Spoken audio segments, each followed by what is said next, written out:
আমরা মনে করি যে একটি রাজনৈতিক দলের সবচেয়ে শক্তির জায়গা হচ্ছে তার সাংগঠনিক শক্তিমত্তা। সেই জায়গাটিকে সামনে রেখে আমাদের সাংগঠনিক শক্তিমত্তা এবং কাঠামোকে শক্তিশালী করার লক্ষ্যে আমরা বাংলাদেশের প্রত্যেকটি জেলায় জেলা সাংগঠনিক সমন্বয় সভা করছি। তার এই ধারাবাহিকতায় আজকে আমরা কিশোরগঞ্জ জেলায় এসেছি। আগামীর বাংলাদেশের গণতান্ত্রিক প্রক্রিয়ায় নির্বাচন অনুষ্ঠিত হবে এবং আমরা মনে করি যে এনসিপি যদি তাদের জায়গা থেকে সেই নির্বাচনে অংশগ্রহণ করে, তার জন্য এনসিপিকে সাংগঠনিকভাবে শক্তিশালী হতে হবে। সেই লক্ষ্যে বাংলাদেশের প্রত্যেকটি ঘরে পৌঁছানোর জন্য, বাংলাদেশের মানুষের প্রতিনিধিত্ব সংসদে করার জন্য আমরা আমাদের এই সাংগঠনিক প্রক্রিয়াকে গুরুত্বের সাথে দেখছি। আশা করছি আগামী 15 দিনের মধ্যে বাংলাদেশের প্রত্যেকটি জেলায় এনসিপির আহ্বায়ক কমিটি থাকবে এবং পর্যায়ক্রমে ডিসেম্বরের মধ্যে বাংলাদেশের প্রত্যেকটি জেলা, উপজেলা, ইউনিয়ন এবং ওয়ার্ডে এনসিপির আহ্বায়ক কমিটি থাকবে। আমরা মনে করি আগামীর বাংলাদেশে আওয়ামী লীগ প্রশ্নে এবং ভারতীয় আধিপত্যবাদ প্রশ্নে বিএনপি এবং জামায়াত এককভাবে বাংলাদেশের নেতৃত্ব দিতে পারবে না। সেই জায়গায় তরুণ প্রজন্মের প্রতিনিধিত্ব আবশ্যক, এনসিপির প্রতিনিধিত্ব আবশ্যক। আমরা এটাও মনে করি আগামীর বাংলাদেশে জুলাই সনদের বাস্তবায়ন, প্রয়োজনীয় মৌলিক সংস্কার এবং বিচারিক প্রক্রিয়ার ধারাবাহিকতা নিশ্চিত করতে এককভাবে বিএনপি এবং জামায়াত তাদের জায়গা থেকে নেতৃত্ব দিতে পারবে না। সেই জায়গাতেও তরুণ প্রজন্মের এনসিপির অংশগ্রহণ এর নিশ্চয়তা আবশ্যক।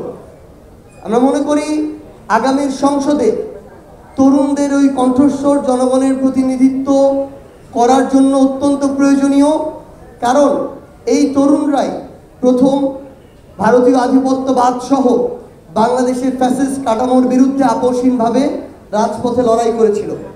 যখন রাজনৈতিক দলগুলোর উপরে মানুষের আস্থা অনেকটাই কমে গিয়েছিল এবং রাজনৈতিক দলগুলোর অস্তিত্ব একটা গুরুত্বপূর্ণ অনিশ্চয়তার মধ্য দিয়ে যাচ্ছিল, তখন বাংলাদেশের তরুণরা হাল ধরে এবং তরুণদের নেতৃত্বে একটা গণঅভ্যুত্থান সংগঠিত হয়।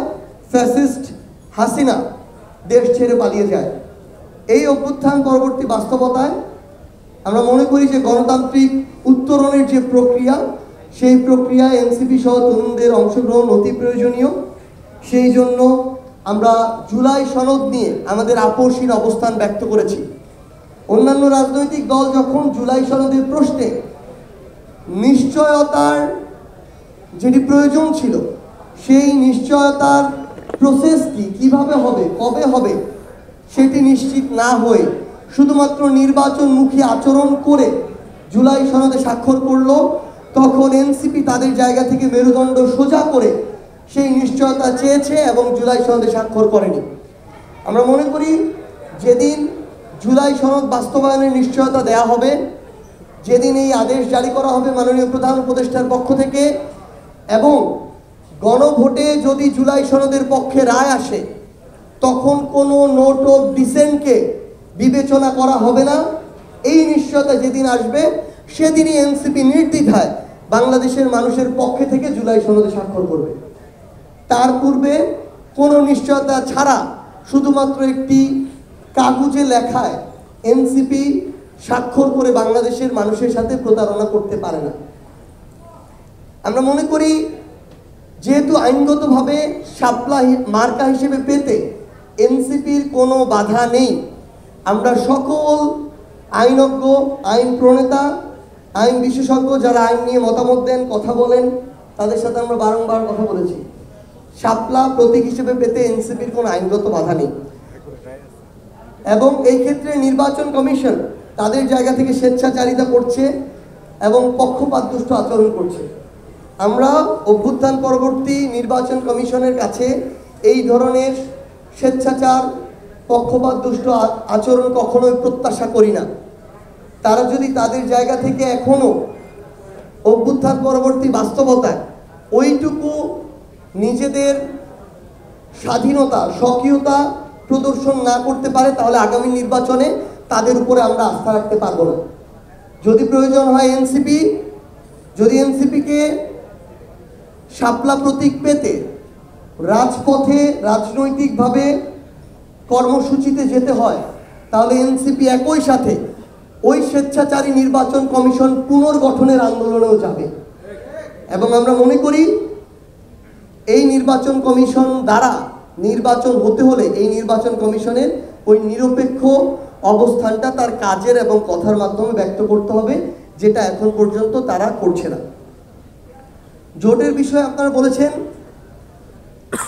এনসিপি তাদের জায়গা থেকে শুধুমাত্র কয়েকটি আসনকে সামনে রেখে সংসদে যাওয়ার জন্য, জোট করার জন্য কোনো চিন্তা করছে না।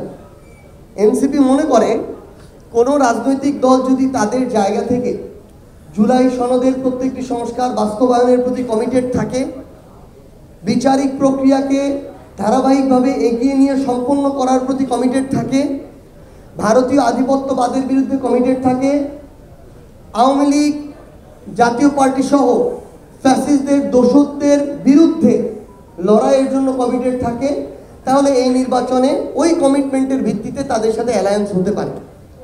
কিন্তু জনগণের আকাঙ্ক্ষাকে একপাশে রেখে শুধুমাত্র সিট পাওয়ার জন্য কোনো ইলেকটোরাল অ্যালায়েন্স এনসিপি করবে না। আমরা মনে করি এনসিপি তাদের জায়গা থেকে যদি কোনো ইলেকটোরাল অ্যালায়েন্স করেও ওই কমিটমেন্টের ভিত্তিতে তারপরও জাতীয় নাগরিক পার্টি এনসিপি নামে করবে এবং শাপলা প্রতীকেই করবে। ধন্যবাদ।